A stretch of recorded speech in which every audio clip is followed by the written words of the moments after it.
ఇప్పుడు కూడా వైసీపీ వాళ్ళు ఏమంటారు అసలు ఏమీ జరగలేదు, కుంభకోణమే లేదు అని చెబుతారు. ఆధారాలు, డబ్బులు, కోట్లకు సంబంధించిన వ్యవహారం బయటపడ్డా. ఈ ప్రభుత్వం మాత్రం తప్పు జరిగింది, దాంట్లో తెలుగుదేశం వాళ్ళు కూడా ఉన్నారు, వాళ్ళు వైసీపీ నుంచి వచ్చి ఉండొచ్చు, ఎట్లా ఉండొచ్చు, ప్రజెంట్ తెలుగుదేశం.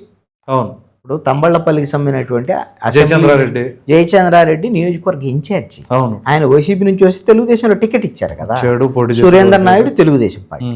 సరే వీళ్ళని సస్పెండ్ చేశారు, మేము నిష్పక్షపాతంగా విచారణ జరుపుతున్నారు.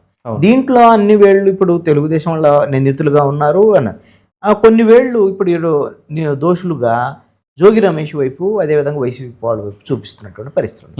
దీని మీద నిజంగా జోగి రమేష్ పాత్ర ఉందా? జనార్దన్ రావు చెప్పినటువంటి అంశాలకు అనుగుణంగా ఆధారాలని మొత్తం సేకరించి, ఒకవేళ జోగి రమేష్ పాత్ర ఉంటే జోగి రమేష్ మీద, ఇంకా కుట్రదారులు ఎవరైనా ఉంటే ప్రభుత్వం మీద చేసినటువంటి వాళ్ళు ఉంటే వాళ్ళ మీద కేసులు నమోదు చేయాల్సినటువంటి బాధ్యత సిట్టు మీద ఉంటుంది. అవును, ఇప్పుడు ప్రజల్లో మరి జోగి రమేష్కు సంబంధించినటువంటి అంశము చర్చనీయాంశం అవుతుంది.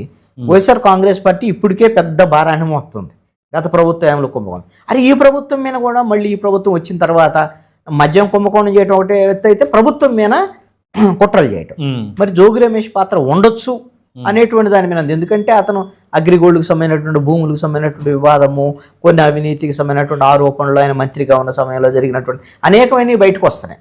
కాబట్టి గతంలో వైసీపీ వాళ్ళతో ఉన్నటువంటి సంబంధాలు, ఈయన ఇప్పుడు తెలుగుదేశంలోకి వచ్చిన వాళ్ళతో ఉన్నటువంటి సంబంధాలను కొనసాగించి వీళ్ళ నేర ప్రవృత్తిని ఉపయోగించుకొని తెలుగుదేశం పార్టీ మీద, ప్రభుత్వం మీద కుట్రలు చేశారు అనేటువంటి దాని మీద ప్రధానమైనటువంటి ఆరోపణ ఉంది.